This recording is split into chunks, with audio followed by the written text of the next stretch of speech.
ರೇಣುಕಸ್ವಾಮಿ ಕೊಲೆ ಪ್ರಕರಣದಲ್ಲಿ ಆರೋಪಿ ನಟ ದರ್ಶನ್ ಜೈಲಿಗೆ ಹೋಗಿ ರೆಗ್ಯುಲರ್ ಬೇಲ್ ಮೇಲೆ ಆಚೆ ಬಂದ ನಂತರ ಮೊದಲ ಬಾರಿಗೆ ತನ್ನ ಸೆಲೆಬ್ರಿಟೀಸ್ ಅಂತ ಕರೆಸಿಕೊಳ್ಳುವಂತ ಅಭಿಮಾನಿಗಳಿಗೆ ದರ್ಶನವನ್ನ ಕೊಟ್ಟಿದ್ದಾರೆ. ಈ ಬಾರಿ ಕೇವಲ ದರ್ಶನ ಮಾತ್ರ ಅಲ್ಲ, ಹಲವು ವಿಚಾರಗಳ ಬಗ್ಗೆ ಮಾತಾಡಿದ್ದಾರೆ ಕೂಡ. ಈ ಬಾರಿ ತಮ್ಮ ಹುಟ್ಟುಹಬ್ಬವನ್ನ ಆಚರಿಸಿಕೊಳ್ಳೋದಿಲ್ಲ ಅಂತ ನಟ ದರ್ಶನ್ ಹೇಳಿದ್ದಾರೆ. ತನ್ನ ಫ್ಯಾನ್ಸ್ಗೆ ಚಾಲೆಂಜಿಂಗ್ ಸ್ಟಾರ್ ದರ್ಶನ್ ಮನವಿಯನ್ನು ಕೂಡ ಮಾಡಿಕೊಂಡಿದ್ದಾರೆ. ದರ್ಶನ್ ಬೆನ್ನು ನೋವಿಗೆ ಆಪರೇಷನ್ ಫೇಕ್ ಸರ್ಜರಿ ಬಗ್ಗೆಯೂ ಕೂಡ ಬಿಗ್ ಅಪ್ಡೇಟ್ ಅನ್ನ ಕೊಟ್ಟಿರೋದು ಸ್ವತಃ ದರ್ಶನ್. ಎಲ್ಲ ನನ್ನ ಪ್ರೀತಿಯ ಸೆಲೆಬ್ರಿಟಿಗಳಿಗೆ ನಮಸ್ಕಾರ ಹೇಳ, ಇಲ್ಲ ಥ್ಯಾಂಕ್ಸ್ ಹೇಳ, ಧನ್ಯವಾದ ಹೇಳಿದ್ರು, ಏನೇ ನನ್ನ ಪದ ಯೂಸ್ ಮಾಡಿದ್ರು ಕೂಡ ತುಂಬ ಕಮ್ಮಿ. ಯಾಕಂದರೆ ನೀವು ತೋರಿಸಿರೋಷ್ಟು ಪ್ರೀತಿ ಅಭಿಮಾನ ಇನ್ಯಾವತ್ತೂ ಅದನ್ನು ಅದು ಯಾವ ಥರ ರಿಟರ್ನ್ ಮಾಡೋದು ನನಗೂ ಗೊತ್ತಾಗಲ್ಲ. ಬಟ್ ಇವತ್ತು ಆ್ಯಕ್ಚುಲಿ ಇಲ್ಲಿ ಕೂತ್ಕೊಳ್ಳೋಕ್ಕಾಗಲಿ ಹೇಳೋಕ್ಕಾಗಲಿ ಒಂದೇ ಒಂದು ರೀಸನ್ ಏನಂತಂದರೆ, ಈಗ ಆ್ಯಕ್ಚುಲಿ ಬರ್ಡೇ. ಯಾಕಂದರೆ ನೀವುಗಳು ತುಂಬ ಆಸೆ ಪಟ್ಟಿದ್ರಿ, ನನಗೂ ತುಂಬಾ ಆಸೆ ಇತ್ತು. ಯಾಕಂದರೆ ಪ್ರತಿಯೊಬ್ಬರನ್ನು ಮೀಟ್ ಮಾಡಿ ಥ್ಯಾಂಕ್ಸ್ ಹೇಳೋಣ ಅಂತೇಳಿ. ಯಾಕಂದರೆ ಪ್ರತಿ ಸಲ ನೀವು ಬಂದಾಗಲೂ ಎಲ್ರಿಗೂ ನಿಂತ್ಕೊಂಡೆ ಆ್ಯಕ್ಚುಲಿ ಕೈ ಕೊಟ್ಕೊಂಡು ಎಲ್ರಿಗೂ ಒಂದು ಥ್ಯಾಂಕ್ಸ್ ಇಲ್ಲ ವಿಷಯ ತೊಗೊಳ್ತಾ ಇದ್ವಿ. ಬಟ್ ಈ ಸಲ ಒಂದೇ ಒಂದು ಪ್ರಾಬ್ಲಮ್ ಏನಂತಂದರೆ, ಏನೋ ದೊಡ್ಡ ಪ್ರಾಬ್ಲಮ್ ಅಂತ ನಾನು ಹೇಳ್ತಲ್ಲ, ನನ್ನ ಹೆಲ್ತ್ ಇಶ್ಯೂ ಅಷ್ಟೇ, ಇನ್ನೇನೂ ಇಲ್ಲ. ದರ್ಶನ್ ಮಾತನಾಡ್ತಾ ದರ್ಶನ್ ಬೆನ್ನು ನೋವಿಗೆ ಆಪರೇಷನ್ ನಿಶ್ಚಿತ ಅನ್ನೋದ್ರ ಬಗ್ಗೆ ಸ್ವತಃ ದರ್ಶನ್ ಹೇಳಿರೋದು. ತನ್ನ ಸೆಲೆಬ್ರಿಟೀಸ್ಗೆ ನಟ ದರ್ಶನ್ ಬಿಗ್ ಅಪ್ಡೇಟ್ ಅನ್ನ ಕೊಟ್ಟಿರೋದು. ಸ್ವತಃ ನಟ ದರ್ಶನ್ ಆಪರೇಷನ್ ಬಗ್ಗೆ ಮಾಹಿತಿಯನ್ನ ನೀಡಿದ್ದಾರೆ, ಮಾತಾಡಿದ್ದಾರೆ. ಇಂಜೆಕ್ಷನ್ ತಗೊಂಡ್ರೆ ನೋವು ಇರಲ್ಲ, ಮತ್ತೆ ನೋವಿನ ಕಾಟ ಆರಂಭ ಆಗುತ್ತೆ. ತನಗಿರೋ ನೋವಿನ ಆಪರೇಷನ್, ತನಗಿರುವಂತಹ ನೋವಿಗೆ ಆಪರೇಷನ್ ಕಟ್ಟಿಟ್ಟ ಬುತ್ತಿ. ಅಂದ್ರೆ ಆಪರೇಷನ್ ಆಗಲೇಬೇಕು ಅಂತ ದರ್ಶನ್ ಹೇಳಿರೋದು. ತುಂಬ ಹೊತ್ತು ನಿಂತ್ಕೊಳ್ಳೋಕ್ಕಾಗಲ್ಲ. ಯಾಕಂದರೆ ಏನು ಪ್ರಾಬ್ಲಮ್ ಅಂತ ನಿಮ್ಗಳಿಗೂ ತುಂಬ ಚೆನ್ನಾಗಿ ಗೊತ್ತು. ಯಾಕಂದರೆ ನಿಂತ್ಕೊಂಡು ನಾನು ಆ್ಯಕ್ಚುಲಿ ಎಲ್ರಿಗೂ ವಿಶ್ ಮಾಡೋಕ್ಕೆ ನನ್ನ ಕೈಲಿ ಆಗಲ್ಲ ಅಂತ. ಯಾಕಂದರೆ ಯಾವಾಗ ಇಂಜೆಕ್ಷನ್ ತೊಗೊಳ್ತೀನೋ ಒಂದು 15-20 ದಿನ ಅಲ್ಲಿ ಬಿ ಓಕೆ. ಬಟ್ ಆಮೇಲೆ ಮತ್ತೆ ಅದ್ರ ಪವರ್ ಕಮ್ಮಿ ಆಗ್ತಿರಂಗೆ ಪೇನ್ ಸ್ಟಾರ್ಟ್ ಆಗುತ್ತೆ. ಸೊ ಆಪ್ರೇಷನ್ ಅನ್ನೋದು ಕಟ್ಟಿಟ್ಟು ಬುತ್ತಿ, ಅದು ಎಲ್ರಿಗೂ ಗೊತ್ತು, ನನಗೂ ಗೊತ್ತದು. ಸೊ ಅದಂತೂ ಮಾಡಿಸ್ಲೇಬೇಕು. ಮುಂದುವರೆದ ಭಾಗವಾಗಿ ಊಹಾಪೋಹಗಳಿಗೆ ಕಿವಿ ಕೊಡಬೇಡಿ ಅಂತ ದರ್ಶನ್ ಹೇಳಿರೋದು. ನಿರ್ಮಾಪಕರಿಗೆ ದುಡ್ಡು ವಾಪಸ್ ನೀಡಿದ್ದೇನೆ ಅಂತ ನಟ ಹೇಳಿದ್ದಾರೆ. ಪ್ರೊಡ್ಯೂಸರ್ಗಳ ಕಮಿಟ್ಮೆಂಟ್ಗೆ ನಾನು ಯಾವತ್ತೂ ತೊಂದರೆ ಕೊಡಲ್ಲ, ಆರೋಗ್ಯ ಸರಿಯಾದ ಮೇಲೆ ಮತ್ತೆ ಕೆಲಸ ಶುರು ಮಾಡ್ತೇನೆ, ಸುಳ್ಳು ಸುದ್ದಿಯನ್ನ ನಂಬಬೇಡಿ ಅಂತ ತನ್ನ ಫ್ಯಾನ್ಸ್ಗೆ ಮೆಸೇಜ್ ಕೊಟ್ಟಿರೋದು ದರ್ಶನ್. ಮಾಡಿ ಯಾವ ಹೂವಾಪೋಗಳಿಗೂ ನನ್ನ ಸೆಲೆಬ್ರಿಟಿಗಳು ಕಿವಿಗೆ ಹಾಕೋಬಿಟ್ರು. ಈಗ ಮೊನ್ನೆದು ಒಂದು ಇದಿತ್ತು, ಏನೋ ಯಾರೋ ನಿರ್ಮಾಪಕರು ಕೊಟ್ಬಿಟ್ರು, ಹಂಗೆ ಹಿಂಗೆ ಅದು ಇದು ಎಲ್ಲ. ಹೌದು, 101%. ಯಾಕಂದರೆ ಸೂರಪ್ಪ ಬೊಬ್ಬವ್ರಿಗೆ ಆ್ಯಕ್ಚುಲಿ ವಾಪಸ್ ಕೊಟ್ಟಿದ್ದು ಏನಕ್ಕೆ ಅಂತಂದರೆ, ಸೂರಪ್ಪ ಬೊಬ್ಬರು ಆ್ಯಕ್ಚುಲಿ ನಾನು ಸಿನಿಮಾ ಮಾಡೋಕ್ಕೆ ಬಂದಾಗ ಅವ್ರು ತುಂಬ ಕಮಿಟ್ಮೆಂಟ್ಸ್ ಏನೋ ಇತ್ತು ಪಾಪ. ಸೊ ಸಿನಿಮಾ ಆದರೆ ನನ್ನ ಕಮಿಟ್ಮೆಂಟ್ಸ್ ಎಲ್ಲ ಇದಾಗುತ್ತೆ ಅಂತ. ಯಾಕಂದರೆ ಇಂಡಸ್ಟ್ರಿಲಿ ನನಗೆ ಗೊತ್ತಿರೋರೊಬ್ಬರು ತುಂಬ ಪರಿಚಯ ಇರೋರು, ಅವ್ರನ್ನ ಕರ್ಕೊಂಬಂದು ಹಿಂಗಿದೆ ದರ್ಶನ ಮಾಡೋಣ, ಸರಿ ಅಣ್ಣ ಮಾಡ್ಕೊಡ್ತೀನಿ ಅಂತ. ಬಟ್ ಈಗ ಆ್ಯಕ್ಚುಲಿ ಈಗ ನಡೆದಿದ್ದು ನಿಮಗೂ ಗೊತ್ತು. ಯಾಕಂದರೆ ಟೈಮೆಲ್ಲ ವೇಸ್ಟ್ ಆಗೋಯ್ತು.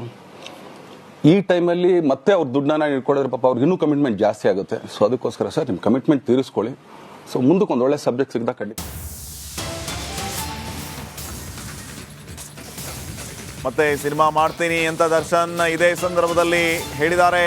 ನಾನು ಪ್ರೇಮ್ ಜೊತೆ ಸೇರಿ ಸಿನಿಮಾ ಮಾಡುತ್ತೇನೆ, ನನ್ನ ಗೆಳತಿ ಆಸೆಯನ್ನ ನಾನು ಈಡೇರಿಸ್ತೀನಿ ಅಂತ ದರ್ಶನ್ ಹೇಳಿದ್ದಾರೆ. ಈ ಮೂಲಕ ಮತ್ತೆ ಸಿನಿಮಾ ಮಾಡ್ತೀನಿ ಅಂತ ದರ್ಶನ್ ಹೇಳಿರೋದು. ನಾನು ಪ್ರೇಮ್ ಖಂಡಿತ ಸಿನಿಮಾ ಮಾಡೇ ಮಾಡ್ತೀವಿ. ಯಾಕಂದರೆ ಅದು ನಮ್ಮ ಗುರುಗಳು, ಹಾಗೇನೆ ನನ್ನ ಪ್ರೀತಿಯ ಸ್ನೇಹಿತೆ, ಅದು ರಕ್ಷಿತನ ಆಸೆ ಅದು. ಸೊ ಇಲ್ಲ ಮಾಡೇ ಮಾಡೋಣ. ಸೊ ಬಟ್ ಒಂದೇನಂದರೆ KVN ಪ್ರೊಡಕ್ಷನ್ಸ್ ಅವರು ಪ್ರೊಡಕ್ಷನ್ ಮಾಡ್ತಾ ಇದ್ದಾರೆ. ಸಿನಿಮಾ ಮಾಡೇ ಮಾಡ್ತೀನಿ ಅಂತ ದರ್ಶನ್ ಹೇಳ್ತಾ ಇರೋದು. ಮತ್ತೊಂದು ಕಡೆ ಕಷ್ಟದ ದಿನಗಳಲ್ಲಿ ನನ್ನ ಜೊತೆಗೆ ಇದ್ದ ಮೂವರಿಗೆ ಥ್ಯಾಂಕ್ಸ್ ಹೇಳಿದ್ದಾರೆ. ತನ್ವೀರ್, ರಚಿತಾರಾಮ್, ಗೆಳತಿ ರಕ್ಷಿತಾ, ಇವರಿಗೆ ಧನ್ಯವಾದ ಹೇಳಿರೋದು. ಫ್ಯಾನ್ಸ್ ಜೊತೆಗೆ ಈ ಮೂವರಿಗೂ ಧನ್ಯವಾದವನ್ನ ಹೇಳಿದ್ದಾರೆ. ಈ ಮುಖಾಂತರ ನಾನು ಒಂದು 3 ಜನಕ್ಕೆ ತುಂಬಾ ಥ್ಯಾಂಕ್ಸ್ ಹೇಳಬೇಕು. ಎಸ್ಪೆಷಲಿ ನಮ್ಮ ಹೀರೋ ಧನ್ವೀರ್ ಅವ್ರಿಗೆ. ಯಾಕಂದರೆ ಆತ ಪಾಪ ಯಾವಾಗಲೂ ಜೊತೆಲೇ ಇದ್ದು ನಮಗೊಂದು ದೊಡ್ಡ ಬೆನ್ನೆಲುಬು, ಮಾರಲ್ ಸಪೋರ್ಟ್ ಆಗಿದ್ದು. ಸೊ ಧನ್ವೀರ್ ಅವ್ರಿಗೂ ಥ್ಯಾಂಕ್ಸ್. ಹಾಗೆಯೇ ನಮ್ಮ ಬುಲ್ಬುಲ್ ರಚಿತಾರಾಮ್ ಅವ್ರಿಗೂ ತುಂಬಾ ಥ್ಯಾಂಕ್ಸ್. ಹಾಗೆಯೇ ನನ್ನ ಪ್ರಾಣ ಸ್ನೇಹಿತೆ ಆದ ರಕ್ಷಿತ್ಗೂ ಥ್ಯಾಂಕ್ಸ್.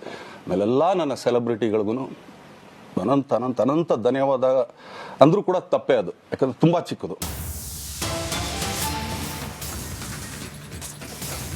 ಸ್ಯಾಂಡಲ್ವುಡ್ ಬಿಟ್ಟು ನಾನು ಎಲ್ಲೂ ಹೋಗಲ್ಲ ಅಂತ ದರ್ಶನ್ ಇದೇ ಸಂದರ್ಭದಲ್ಲಿ ಹೇಳಿದ್ದು.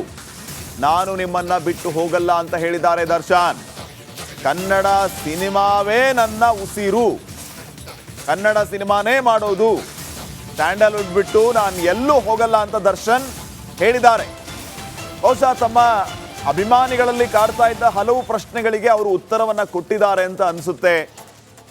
ಈ ಕನ್ನಡ ಸಿನಿಮಾದ ಬಗ್ಗೆ ಮತ್ತೇನೋ ಮಾತಾಡಿದ್ದಾರೆ ನೋಡ.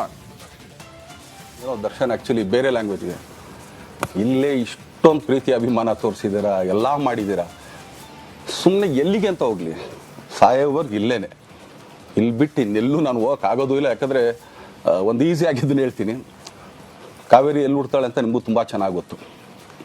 ಆ ಕೊಡಗಲ್ಲೇ ನಾನು ಹುಟ್ಟಿರೋದು. ಅವಳು ಅಲ್ಲಿ ಹುಡ್ತಾಳೆ ಕಾವೇರಿ, ಎಲ್ಲ ಕಡೆ ಹರ್ಕೊಂಬರ್ತಾಳೆ ಅವಳು. ನನ್ನ ಸೀಮಿತ ಇರೋದು ಬರೀ ಮೇಕೆದಾಟ್ ಅಷ್ಟೇ, ಅದರಿಂದ ಮುಂದಕ್ಕೆ ಅದು ಹೆಂಗೆ ಯಾರು ಹರ್ಕೊಡೋದ್ರು ಅದಕ್ಕೊಂದು ಸಂಬಂಧ ಇಲ್ಲ ನನಗೆ.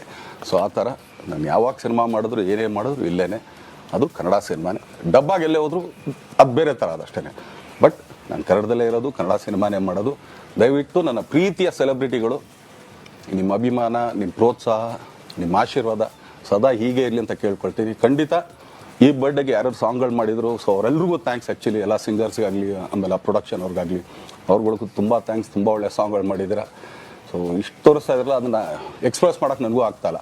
ಹೆಂಗೆ ಎಕ್ಸ್ಪ್ರೆಸ್ ಮಾಡೋದು, ಏನು ಹೇಳಿದ್ರು ಅದು ಕಮ್ಮಿನೇ ಆಗ್ತಾಯಿದೆ. ನನ್ನ ಪದ ಏನು ಹೇಳಿದ್ರು ತುಂಬ ಕಮ್ಮಿ ಆಗ್ತಾಯಿದೆ. ರೇಣುಕಸ್ವಾಮಿ ಕೊಲೆ ಪ್ರಕರಣದಲ್ಲಿ ಆರೋಪಿ ನಟ ದರ್ಶನ್ ಜೈಲಿಗೆ ಹೋಗಿ ರೆಗ್ಯುಲರ್ ಬೇಲ್ ಮೇಲೆ ಆಚೆ ಬಂದ ನಂತರ ಮೊದಲ ಬಾರಿಗೆ ತನ್ನ ಸೆಲೆಬ್ರಿಟೀಸ್ ಅಂತ ಕರೆಸಿಕೊಳ್ಳುವಂತ ಅಭಿಮಾನಿಗಳಿಗೆ ದರ್ಶನವನ್ನ ಕೊಟ್ಟಿದ್ದಾರೆ. ಈ ಬಾರಿ ಕೇವಲ ದರ್ಶನ ಮಾತ್ರ ಅಲ್ಲ, ಹಲವು ವಿಚಾರಗಳ ಬಗ್ಗೆ ಮಾತಾಡಿದ್ದಾರೆ ಕೂಡ. ಈ ಬಾರಿ ತಮ್ಮ ಹುಟ್ಟುಹಬ್ಬವನ್ನ ಆಚರಿಸಿಕೊಳ್ಳೋದಿಲ್ಲ ಅಂತ ನಟ ದರ್ಶನ್ ಹೇಳಿದ್ದಾರೆ. ತನ್ನ ಫ್ಯಾನ್ಸ್ಗೆ ಚಾಲೆಂಜಿಂಗ್ ಸ್ಟಾರ್ ದರ್ಶನ್ ಮನವಿಯನ್ನು ಕೂಡ ಮಾಡಿಕೊಂಡಿದ್ದಾರೆ. ದರ್ಶನ್ ಬೆನ್ನು ನೋವಿಗೆ ಆಪರೇಷನ್ ಫೇಕ್ ಸರ್ಜರಿ ಬಗ್ಗೆಯೂ ಕೂಡ ಬಿಗ್ ಅಪ್ಡೇಟ್ ಅನ್ನ ಕೊಟ್ಟಿರೋದು ಸ್ವತಃ ದರ್ಶನ್.